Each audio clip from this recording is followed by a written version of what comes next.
Evangelho de João, capítulo 6. O último domingo nós fomos até o verso 21. Consequentemente, hoje nós leremos do verso 22 até o final desta sessão, verso 40. João, capítulo 6, verso 22. Diz a palavra do nosso Deus. No dia seguinte, a multidão que ficara do outro lado do mar notou que ali não havia senão um pequeno barco e que Jesus não embarcara nele com seus discípulos, tendo estes partido sós. Entretanto, outros barquinhos chegaram de Tiberíades, perto do lugar onde comeram um pão, tendo o Senhor dado graças. Quando, pois, viu a multidão que Jesus não estava ali, nem os seus discípulos, tomaram os barcos e partiram para Cafarnaum à sua procura. E tendo-o encontrado no outro lado do mar, lhe perguntaram: Mestre, quando chegastes aqui? Respondeu-lhe Jesus: em verdade vos digo, vós me procurais não porque vistes sinais, mas porque comestes dos pães e vos fartastes. Trabalhai não pela comida que perece, mas pela que subsiste para a vida eterna, a qual o Filho do Homem vos dará, porque Deus o Pai o confirmou com seu selo. Dirigiram-se, pois, a ele, perguntando: que faremos para realizar as obras de Deus? Respondeu-lhe Jesus: a obra de Deus é esta, que creais naquele que por ele foi enviado. Então lhe disseram eles: que sinal fazes para que o vejamos e creiamos em ti? Quais são os teus feitos? Nossos pais comeram maná do deserto, como está escrito: deu-lhes a comer pão do céu. Replicou-lhes Jesus: em verdade vos digo, não foi Moisés quem vos deu o pão do céu. O verdadeiro pão do céu é meu Pai quem vos dá. Porque o pão de Deus é o que desce do céu e dá vida ao mundo. Então lhe disseram: Senhor, dá-nos sempre desse pão. Declarou-lhes, pois, Jesus: eu sou o pão da vida. O que vem a mim jamais terá fome, e o que crê em mim jamais terá sede. Porém, eu já vos disse que, embora me tenhais visto, não credes. Todo aquele que o Pai me dá, esse virá a mim. E o que vem a mim, de modo nenhum o lançarei fora. Porque eu desci do céu não para fazer a minha própria vontade, e sim a vontade daquele que me enviou. E a vontade de quem me enviou é esta, que nenhum eu perca de todos os que me deu. Pelo contrário, eu ressuscitarei no último dia. De fato, a vontade de meu Pai é que todo homem que vi o Filho e nele crê tenha a vida eterna. E eu o ressuscitarei no último dia. Amém. Vamos orar ao Senhor mais uma vez, irmãos. Senhor, esse texto é belíssimo, Senhor. Esse texto, Senhor, somente a leitura dele já fala muito ao nosso coração. Mas nós queremos mais do Senhor essa noite. E por isso te pedimos que o Senhor use o teu servo, que o Senhor escolheu para pregar esta noite, Senhor. E use, Senhor Deus, poderosamente, fielmente, fervorosamente, para que eu consiga, Senhor Deus, pelas palavras dirigidas pelo teu Espírito, tocar o coração dos teus filhos e também daqueles que ainda não te conhecem. Que haja no nosso meio, hoje à noite, salvação, edificação, encorajamento, Senhor, correção, se necessário, mas que o Senhor faça isso conosco. Prepara, Senhor Deus, o coração daqueles que precisam dessa palavra, para que recebam, Senhor Deus, esta palavra como palavra de Deus, e assim se curvem às verdades que vão ser ditas aqui e mudem as suas vidas. Seja bendito, Senhor.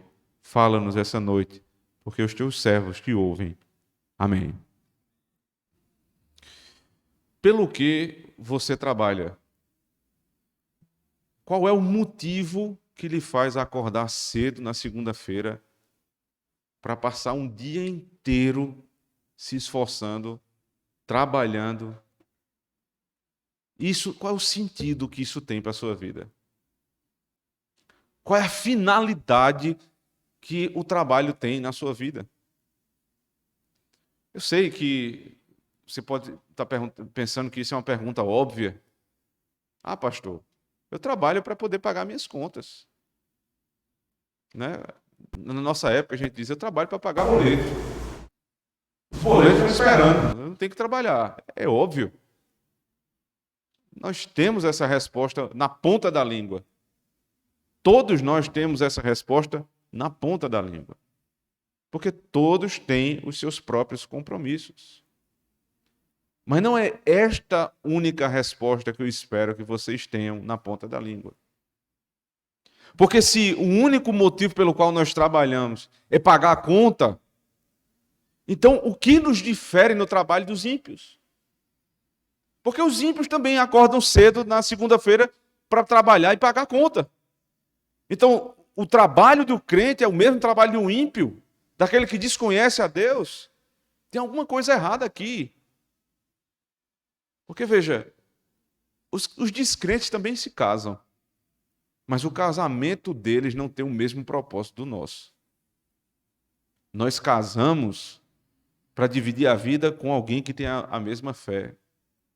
Nós nos casamos para, com este casamento, servirmos de sermão vivo da relação que Cristo tem com a sua igreja, o noivo e a noiva. Nós nos casamos porque nós queremos ter filhos e que esses filhos venham a conhecer o Evangelho e haja expansão do reino de Deus. Nós nos casamos para que a nossa família seja levada ao céu. E os ímpios? Eles se casam por meros prazeres. Para não ficar sozinho na velhice, para desfrutar de alguns prazeres dentro do casamento, para ter um filho, depois se separar e cada um que se vire. Ora, mas tudo não é casamento? Mas o casamento do ímpio é diferente do casamento do justo. Como é que o trabalho do ímpio é o mesmo trabalho do justo? Como é que o propósito final é o mesmo? Porque se a nossa fé define a nossa vida, a nossa fé, portanto, define também o propósito do nosso trabalho. Nós não trabalhamos simplesmente ou meramente para pagar as nossas contas. É preciso ter um motivo mais elevado. Esse é o grande tópico aqui que o Senhor está tratando com a multidão que lhe cercava, lhe perseguia a todo instante. Essa multidão, ela acabou de ver o Senhor multiplicando 5 pães e 2 peixinhos, quando eles tiveram fome. E quando eles viram esse grande sinal, esse grande milagre, eles passaram a perseguir Jesus por todo canto. E os irmãos lembram que Jesus, na cena passada, ele subiu ao monte, ele mandou que os seus discípulos fossem ao mar, atravessassem o mar, e ele ficou orando. E quando seus discípulos já estavam a 5, 6 quilômetros de distância da praia, ele começou a sua caminhada por cima do mar. E ele se encontrou com seus discípulos ali. E aí, é por isso que a cena que ficou cortada na semana passada, ela continua tendo sequência aqui. Veja como é que o narrador nos traz essa informação no verso 22. No dia seguinte é a quê? Exatamente é isso, a multiplicação dos pães e peixes, a saída dos discípulos para o mar e o encontro de Jesus no barco por meio da caminhada dele sobre o mar. E a multidão que viu o grande milagre, o que fez essa multidão? Então, esse texto vai trazer justamente essa informação. O que a multidão que viu o milagre, como ela reagiu. Então, o texto diz, no dia seguinte, a multidão que ficara no outro lado do mar, notou que ali não havia senão um pequeno barco e que Jesus não embarcara nele com seus discípulos. Veja, só tinha um barco, esse barco saiu. Eles viram que no barco só quem estava eram os discípulos. Jesus não saiu, ele ficou no monte. Tendo estes partido de sóis. Entretanto, outros barquinhos chegaram de Tiberíades, perto do lugar onde comeram pão, tendo o Senhor dado graças. Então aqui, veja, aqui é mais uma informação vinda daqueles que viram, a multidão que viu o milagre, agora dá testemunho do que Cristo andou sobre o mar. Como é que João nos traz essa informação? Eles olharam, só tinha um barco, o barco saiu sem os discípulos. Só com os discípulos sem Jesus. Só que eles procuraram Jesus, Jesus não estava mais ali. Qual é a conclusão? Jesus andou por sobre o mar e encontrou os seus discípulos no mar. Então você veja como o narrador ele é sábio, ele vai entrelaçando cada informação para que não fique dúvidas. Ali mais um milagre aconteceu. Não só a multiplicação dos pães e peixes, agora eles ficam sabendo que Jesus é poderoso para andar sobre as águas. E isso incentiva essa multidão a buscar desesperadamente Jesus. Eles estão desesperados para encontrar o Senhor. Então, quando esses barquinhos, veja aqui no verso 23, chegam de Tiberíades, e aqui alguns comentaristas dizem que os negociantes, aqueles que faziam frete com o barco, faziam transporte com o barco, souberam que tinha uma multidão querendo atravessar o mar, então eles saíram de Tiberíades e foram até esse ponto onde eles estavam para carregar a multidão. E a multidão foi buscando o Senhor. Mas você vai perceber que o intuito deles não era o correto. Eles usam todos os recursos que têm para buscar Cristo. Mas Cristo não se deixa enganar. Eles não estavam buscando Cristo por aquilo que é bom. Eles estavam, com todos os seus esforços, buscando simplesmente se fartar de pão. É isso que o texto vai dizer. Então você pode ser uma pessoa que se esforça por estar na igreja.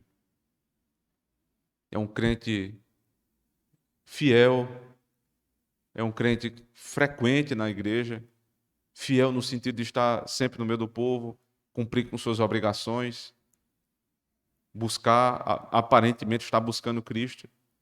Mas você está buscando Cristo por motivações equivocadas. Você está buscando Cristo, você veio para esse lugar buscar Cristo para resolver o problema do seu casamento. É possível, é muito provável, irmãos, que isso aconteça.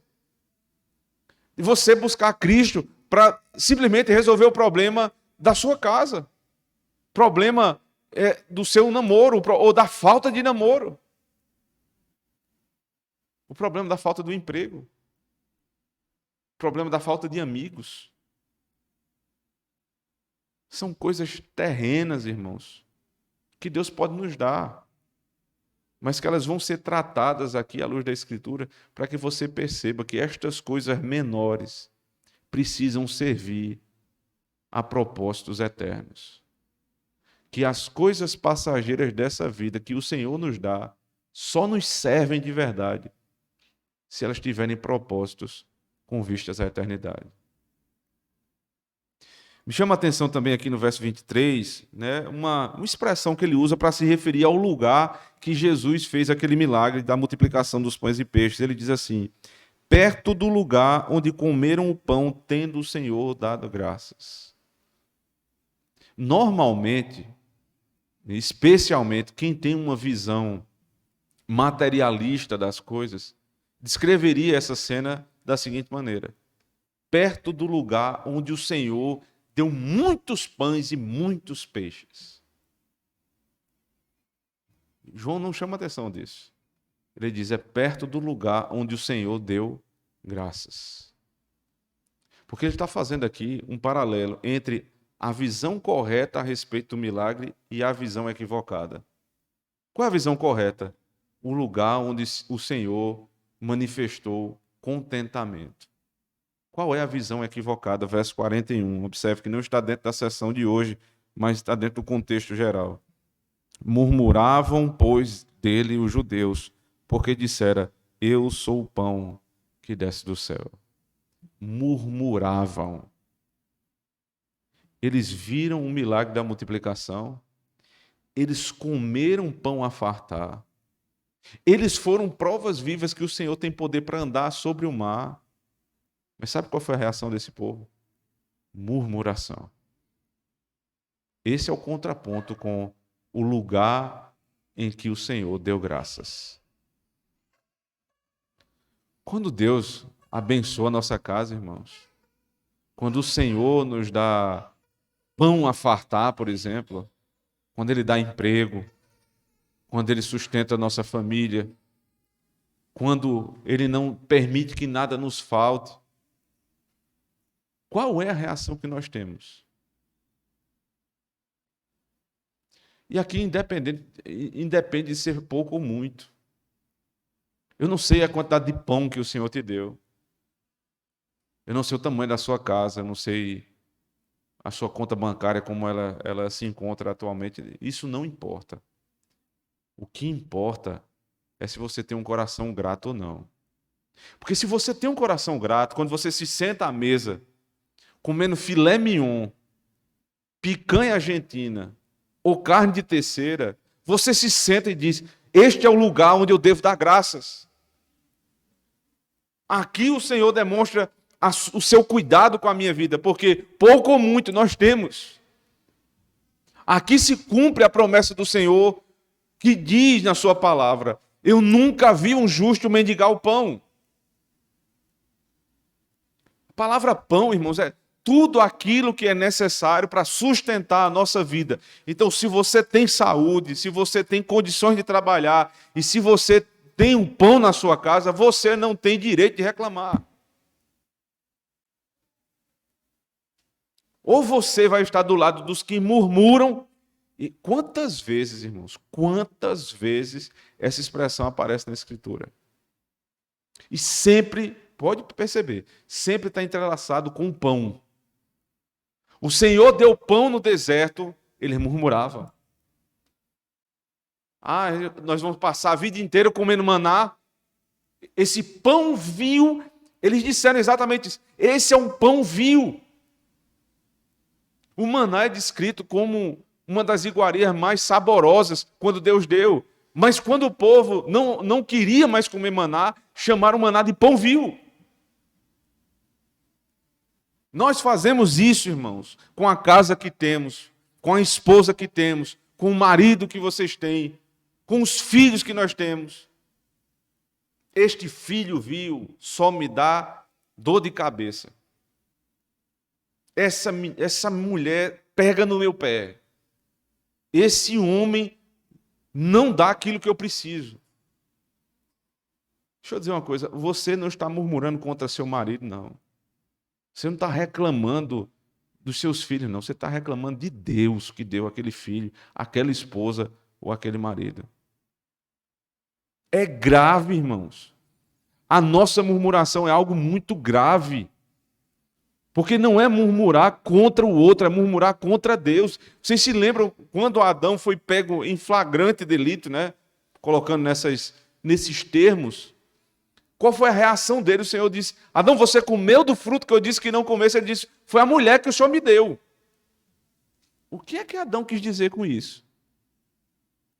A mulher que o Senhor me deu, então a culpa é dela e sua.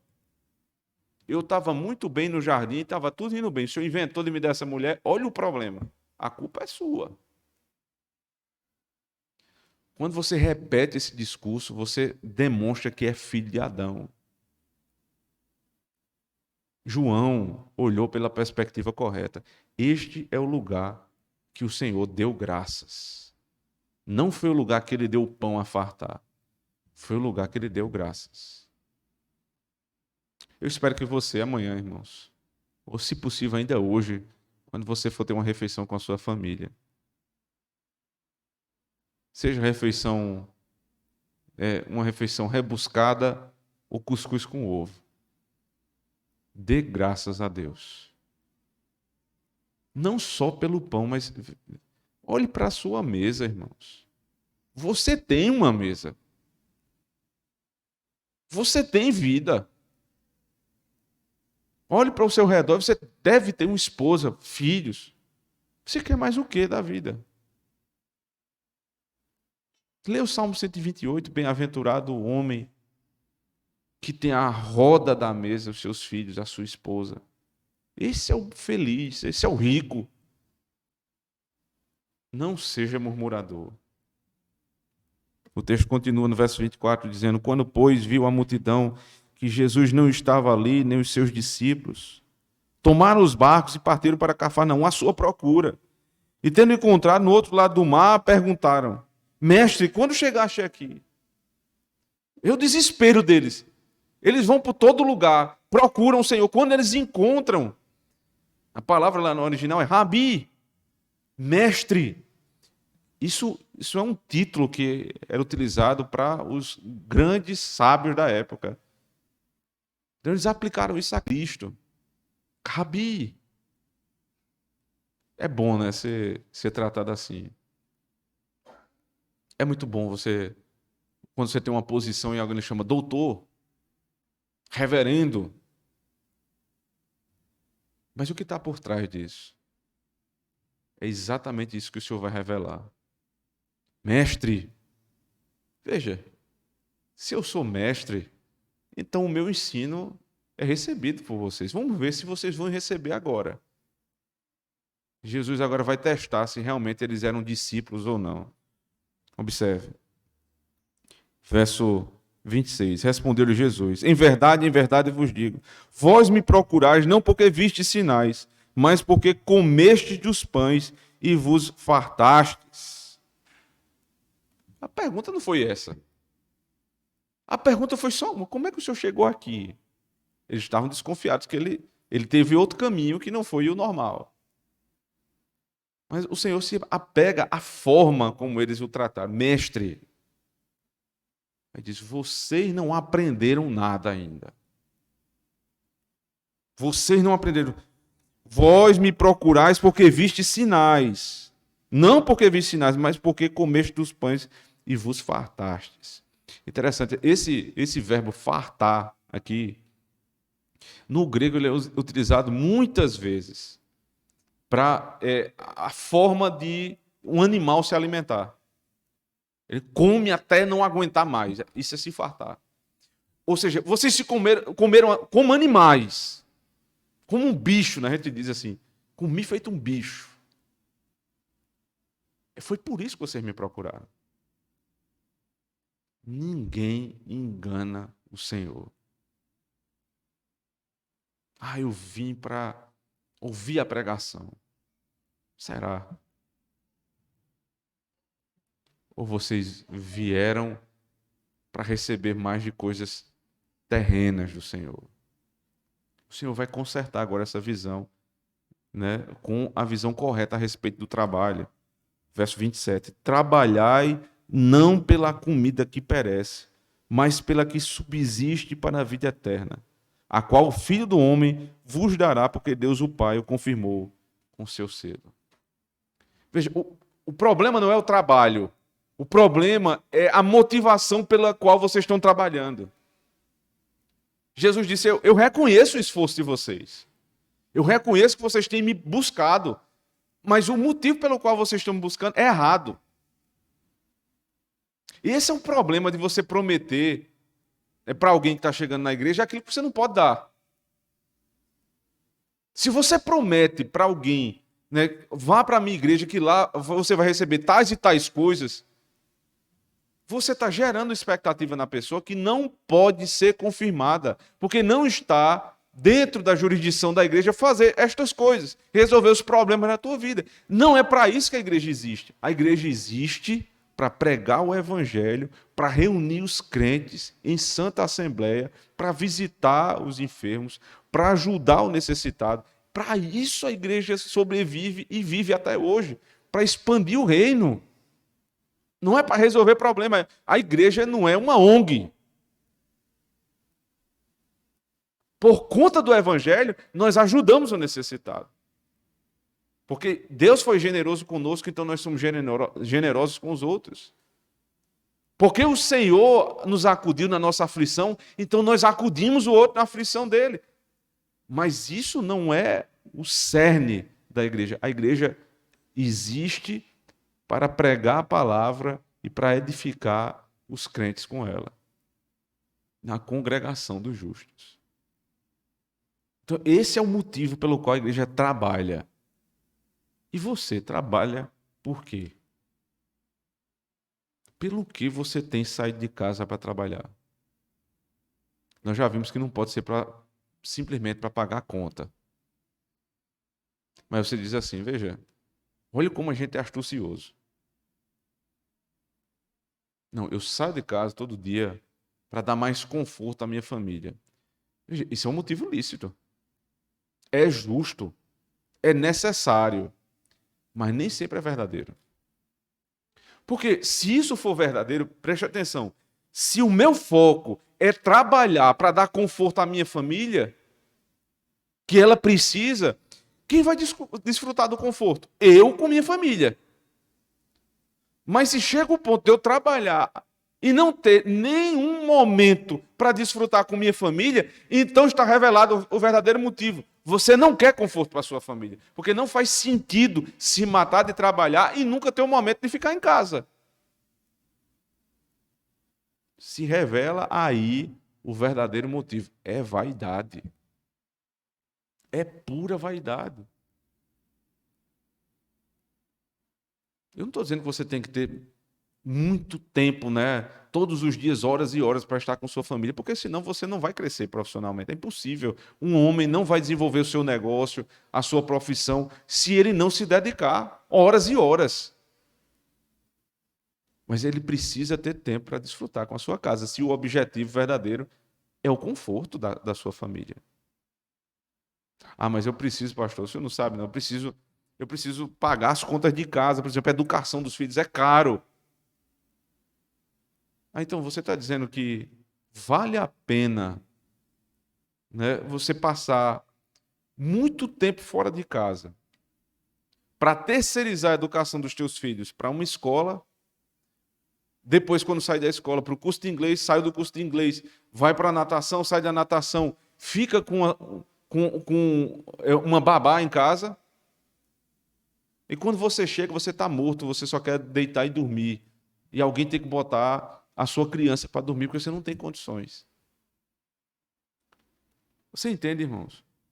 Trabalhar para isso, quer dizer, você está dizendo que está trabalhando para dar educação aos seus filhos, e você terceiriza a educação totalmente. Totalmente terceirizada.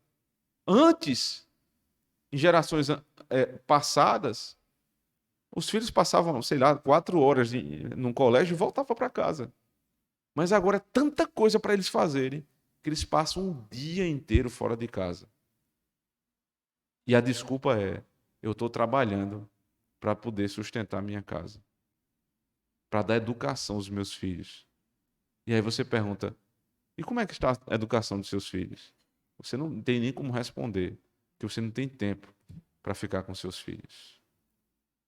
Trabalhai não pela comida que perece, mas pela que subsiste para a vida eterna. Então existem dois tipos de trabalho, né? O trabalho pela comida que perece e o trabalho pela comida que não perece. O trabalho pela comida que perece, o lugar que ele mais é bem explicado é lá em Filipenses, capítulo 3, a partir do verso 18. Abra comigo, por favor. Abra sua Bíblia. Na carta aos Filipenses. Capítulo 3, verso 18.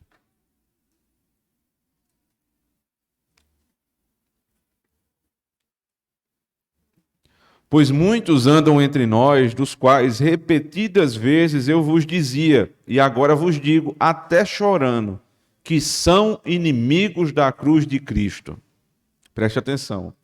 O destino deles é a perdição, o Deus deles é o ventre, e a glória deles está na sua infâmia, visto que só se preocupam com coisas terrenas. O Deus deles é o estômago, em algumas outras versões. Ou seja, tudo eles fazem para o seu próprio estômago. Ele vai explicar o que é essa imagem do estômago. É para si próprios e para as coisas dessa terra. Qual é o contraponto do apóstolo Paulo? Verso 20. Pois a nossa pátria está nos céus, de onde também aguardamos o Salvador, o Senhor Jesus Cristo. Eles só se preocupam com as coisas terrenas. E nós? Nós não somos daqui. Então nós nos preocupamos com as coisas terrenas com vistas às coisas eternas. Só faz sentido se preocupar com o trabalho se esse trabalho tiver vistas na eternidade. Ou seja, eu trabalho para sustentar minha casa de um modo tal que eu tenha condições de falar do evangelho para os meus filhos, para ter tempo com minha esposa, para ter condições de multiplicar a minha casa, para que haja expansão do reino. E aí, com o dinheiro que eu ganho, parte eu sustento a minha casa, parte eu separo para guardar para uma necessidade, e a outra parte eu estou contribuindo no reino de Deus. Então você está utilizando os seus bens terrenos com finalidades eternas. Mas se tudo que você pega para gastar com coisa dessa terra, você vira um compulsivo. Aquelas pessoas que tudo que pegam, gastam só com futilidade. Mas se você é assim, eu sei que muitos crentes têm esse tipo de problema.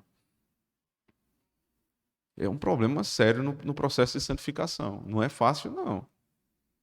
Às vezes a gente trata, por exemplo, adultério, né, ou fofoca como coisas muito sérias, e a gente acha que esse tipo de problema é um problema menor. Não é.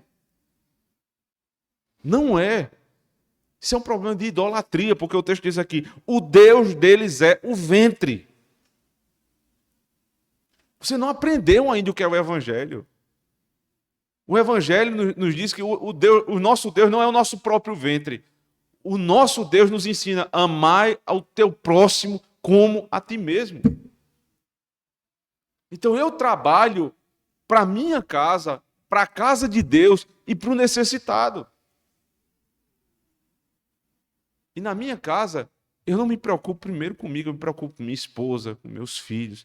É sempre um trabalho altruísta, pensando no outro e não em mim mesmo. Se você tem trabalhado pensando só em adquirir os bens dessa terra para usufruir, você precisa repensar a sua vida cristã, porque ela não vai bem. Volta comigo lá para João capítulo 6. Não pela comida que perece, mas pela que subsiste para a vida eterna, a qual o Filho do Homem vos dará, porque Deus o Pai confirmou com seu selo. Dirigiram-se, pois, a ele, perguntando, que faremos para realizar as obras de Deus? Eles entenderam que foram repreendidos. Aí agora começam a baixar a cabeça e dizer, então o que é que a gente faz para cumprir as obras de Deus? Impressionante, o coração humano, né, o coração pecador, ele sempre pergunta a Deus o que eu preciso fazer para adquirir a salvação. Qual é a obra que eu tenho que fazer? Diga, Senhor. Nós estamos acostumados aqui a cumprir ordens. O que é que eu... Não é para trabalhar, então diga. Veja a resposta de Cristo. Respondeu-lhe Jesus no verso 29. A obra de Deus é esta, que creiais naquele que por ele foi enviado. Sabe qual é a obra que você tem que fazer? Crer. A salvação não é por obras, mas pela graça de Deus. A obra que você tem que fazer é crer. Depois vocês vão ver lá na frente que ele vai dizer que até a fé só é possível se Deus der. Se o Pai não der, você não tem fé. Então a única obra que nos é requerida não é possível que nós tenhamos sozinhos, somente se Deus nos der. Paulo diz isso lá na carta aos Efésios.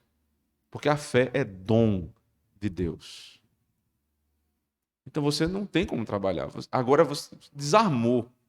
Aqueles que viviam buscando, procurando Cristo, como é que eu vou fazer para ele continuar me fartando de pão? Agora eles estão completamente desarmados. Não tem o que você fazer. Você precisa crer. Não é o que você faz, é o que você crê. Então o texto continua. A pergunta que eles fazem em seguida, verso 30. Então lhe disseram eles, que sinal fazes para que vejamos e creamos em ti? Quais são os teus feitos? Irmãos, eu sei que alguns vão pensar que isso aqui parece até maldade da parte deles, né? Porque que sinais eles viram o Senhor multiplicando pães e peixes? Qual é o sinal que você quer mais ainda? Quer mais o quê? Mas isso é uma pergunta sincera. Tola, mas sincera. Nós fazemos muitas perguntas tolas a Deus, porém sinceras. E ele vai responder com sabedoria, mas com paciência. Nossos pais comeram, ainda fala aqui da multidão, né? Nossos pais comeram maná no deserto, como está escrito. Deu-lhes a comer pão do céu. Eles estão citando aqui, veja, verso 31. Nossos pais comeram maná do deserto. Eles estão citando aqui Êxodo 16. E depois deu-lhes a comer pão do céu, Salmo 78, verso 24. São citações do Antigo Testamento sendo utilizadas para confrontar o que Jesus estava dizendo. Qual é o sinal que o Senhor nos dá? Porque, veja, eles já reconheceram que Jesus é profeta. Na cena do milagre da multiplicação dos pães e peixes, eles reconheceram que Cristo era profeta. E Moisés havia dito lá em Deuteronômio que viria um profeta semelhante a ele para cumprir as promessas de Deus. Então aqui, veja como realmente é uma pergunta justa. Moisés nos deu tais sinais. O maná que caía do céu. Qual é o sinal que o Senhor nos dá para mostrar que o Senhor é realmente aquele que nós devemos crer? Aí Jesus responde no verso 32. Em verdade vos digo, não foi Moisés quem vos deu o pão do céu. O verdadeiro pão do céu é meu Pai quem vos dá. Aí eles consertaram aqui a interpretação a respeito de Êxodo 16. Moisés não deu pão a ninguém, não. Que conversa é essa? Moisés meramente deu as instruções pelas quais eles iriam recolher o pão. Todo dia vocês vão lá e recolhem uma porção para cada um, a porção do dia. Não recolham para o dia seguinte, porque se vocês recolherem para o dia seguinte, vocês vão ver que vai apodrecer. Foi o que eles fizeram? Recolhiam pão para 2 dias, com medo de não ter pão para o dia seguinte. Ali Deus estava explicando algo que ele vai expor durante o Sermão do Monte, por meio do seu Filho. O pão nosso de cada dia nos dá hoje. Como ele explicou isso ao povo do deserto? Não tomem porção dobrada. O pão nosso de cada dia dá-nos hoje. Não sejam ansiosos. O Deus que deu o pão de hoje dará o de amanhã. Quando chegou no sábado, ele disse, agora vocês vão pegar no 6º dia, vocês tomarão pão para 2 dias. O que foi que aconteceu? Eles tomaram e o pão do sábado não apodreceu. Exatamente como Moisés deu as instruções, mas Moisés não deu o pão a ninguém. Ele deu as instruções. Quem dá o pão é meu Pai que está no céu. Ele deu o pão do céu. Verso 33, ele diz assim, porque o pão de Deus é o que desce do céu e dá vida ao mundo. O verdadeiro pão não é o maná. O maná é só um tipo. Veja agora como ele está direcionando a mente desses homens. Vocês estão pensando em sinal? O maná era um tipo. Aí ele diz, o verdadeiro pão é o que desce do céu e dá vida. O maná não dá vida, o maná só sustentava a vida por um dia. Esse pão que vocês vão comer, né, a estrutura da palavra que ele usa lá, no genitivo, é justamente essa ideia de origem, a vida que procede do céu. Esse pão procede do céu e do céu dá vida ao mundo. Então lhe disseram, verso 34, Senhor, dá-nos sempre desse pão. Olha, é impressionante como os homens pecadores têm sempre as mesmas reações. Sempre. João capítulo 4, quando o Senhor se encontrou com a mulher samaritana, para não dar uma lista aqui de exemplos, só a mulher samaritana. Lembre-se que Jesus chegou e pediu água para ela. Ela estava à beira do poço ali para tirar água todo dia, como fazia durante a vida inteira. E aí Jesus pede água, que ele está com sede.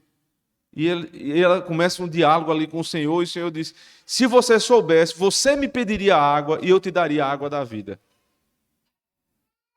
A resposta dela, Senhor, dá-me dessa água para que nunca mais eu tenha que voltar aqui. Jesus estava falando da água da vida eterna. Ela achou que Jesus tinha um poço queria jorrar a água para ela nunca mais ter que voltar ali. Você vê a nossa concepção, como a gente é mundano. Como nós somos mundanos, irmãos. Jesus nos promete coisas eternas, nós trocamos por coisas materiais. Aqui se repete. Ele disse: eu vou dar o pão da vida. Aí eles dizem: Senhor, dá-nos sempre desse pão. A gente quer ter pão a fartar. Não permita que falte pão na nossa casa. Declarou-lhes por Jesus: eu sou o pão da vida.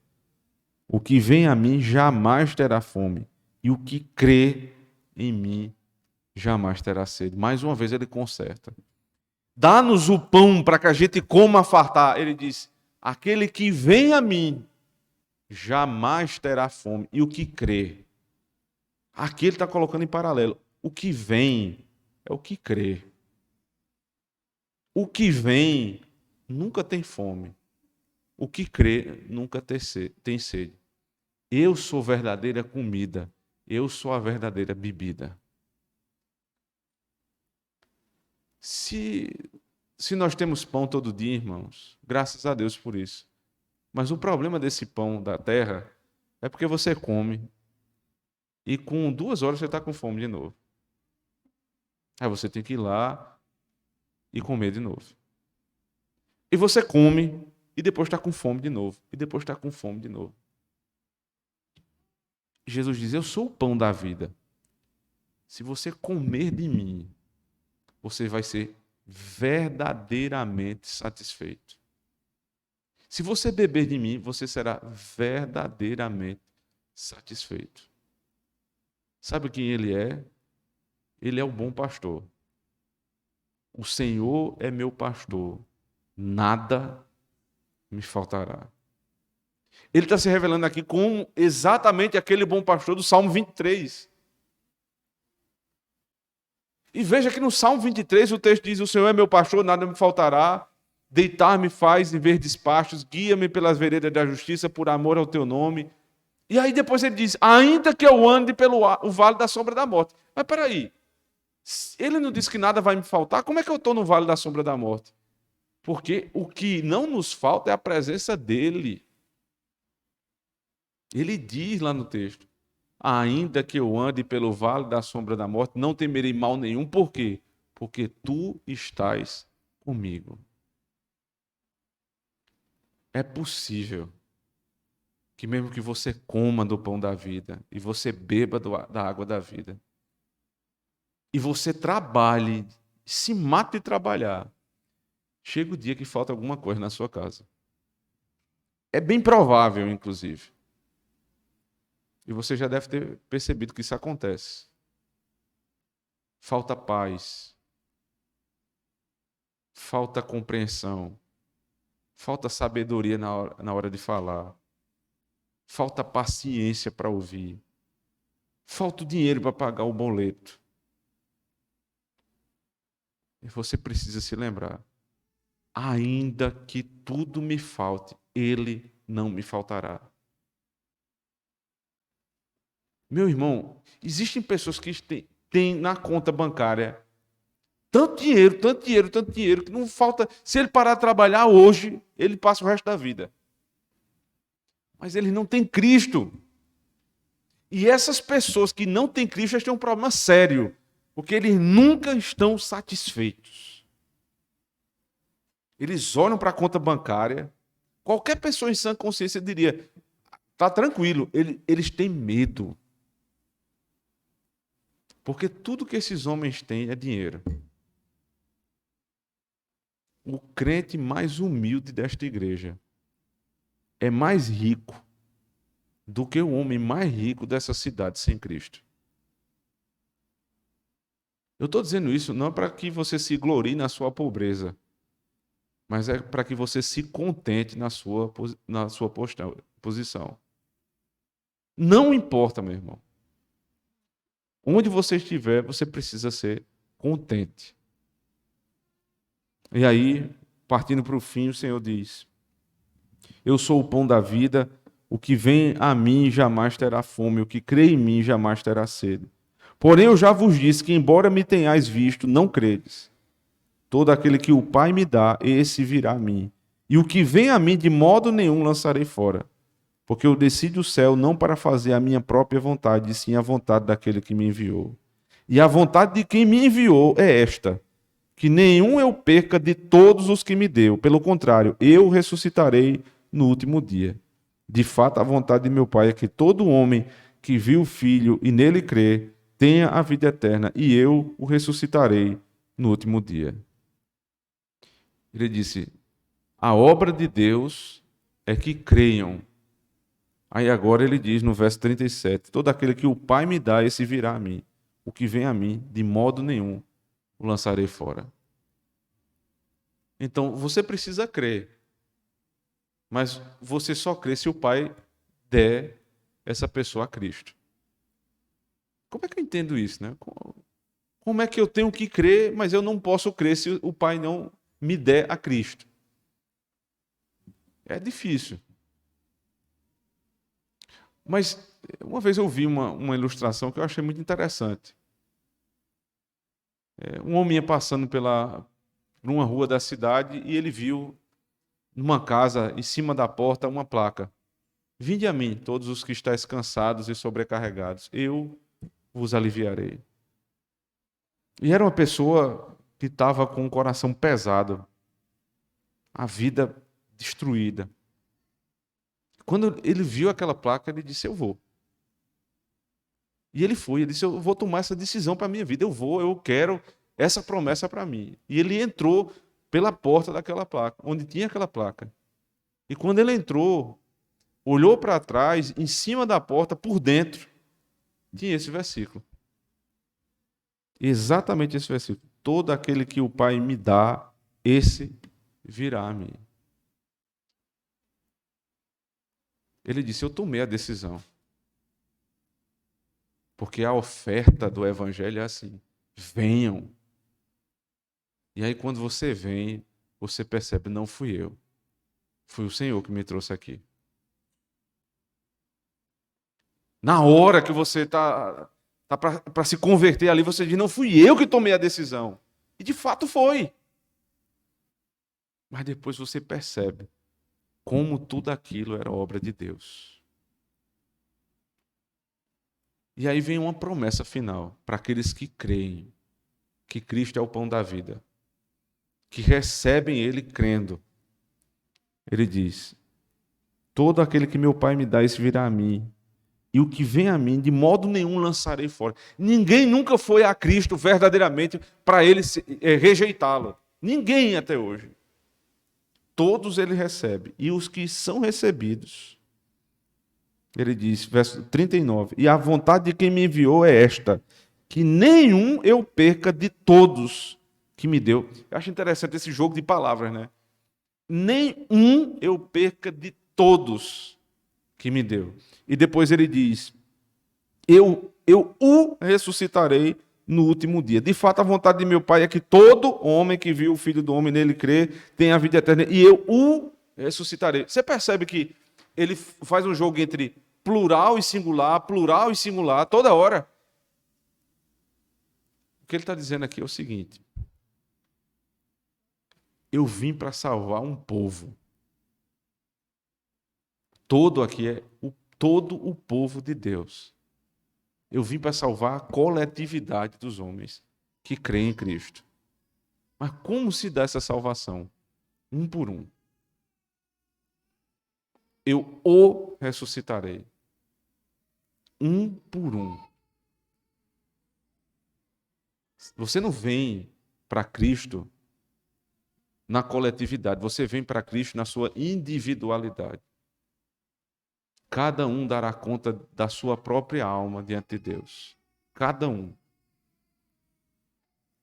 Você, pai, vai dar conta da alma do seu filho, é verdade. E da sua esposa. Mas o seu filho, quando cresce, vai dar conta da alma dele também. Mas quem Deus vem buscar? Ele não vem buscar indivíduos isolados, ele vem buscar a igreja. E é por isso que aqueles que são salvos e comem e bebem, comem do pão e bebem do cálice, eles se unem a uma igreja.